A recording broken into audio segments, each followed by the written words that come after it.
Personne n'aurait pu imaginer que ce qu'il foulait n'était pas du tout une passerelle, mais le corps d'un serpent géant, vieux comme le monde. Ce serpent, long de plusieurs centaines de mètres, dormait depuis plus de 1000 ans. Alors que les écailles qui le couvraient tombaient une à une, la créature antique finit par s'éveiller. Mais quand les pilleurs de tombes comprirent ce qui se passait, il était déjà trop tard. L'instant d'après, le serpent se retourna violemment. Tous furent projetés en l'air. Ceux qui retombèrent sur les rochers eurent la vie sauve, mais d'autres plongèrent droit dans un abîme sans fond. Pourtant, survivre ne leur épargna pas un destin tragique, car ils avaient réveillé la fureur de cette créature assoiffée de sang. Le serpent poussa un grondement sourd et glaçant. Puis il ouvrit sa gueule rouge sang et hurla sa rage. L'un des pilleurs glissa de peur, et dans son affolement, appuya sur la détente. L'instant d'après, il fut englouti d'un seul coup. Les autres n'hésitèrent plus une seconde. Ils ouvrirent le feu à l'aveuglette, mais leurs balles ne purent traverser les écailles impénétrables du monstre. D'un simple mouvement de son corps, le serpent les poussa au bord d'un gouffre sans fond. Ce qui les attendait désormais, c'était un massacre à peine croyable.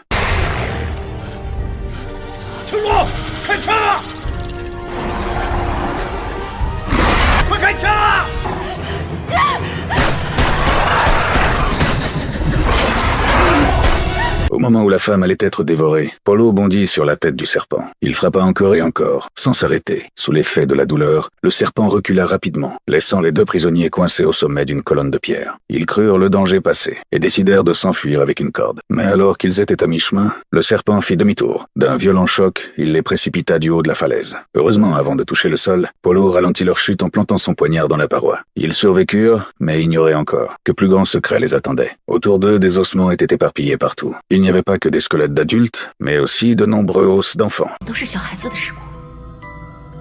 古时候有种巫术，以活人祭祀，他们应该是通过这些树藤细来供养这里的主人。 Le spectacle était à couper le souffle. Soudain, au centre, un cercueil en bronze se mit à trembler violemment, puis du sang se mit à couler par les interstices. Terrifiés, les deux hommes se cachèrent. Mais ce qui sortit du cercueil, personne ne l'aurait imaginé. Un homme vivant. Et cet homme n'était autre que le chef du village. Trouvant la situation étrange, ils décidèrent de le suivre en silence. Peu après, ils le perdirent de vue et se retrouvèrent par erreur dans la chambre funéraire principale. Le général et ses hommes s'y trouvaient déjà. En les voyant toujours vivants, le général comprit aussitôt que la troisième pierre noire était forcément entre leurs mains. Il la réclama sur le champ. Devant leur refus, son visage se décomposa. Un combat était sur le point d'éclater, quand, par chance, le maître de Polo fit soudain son apparition.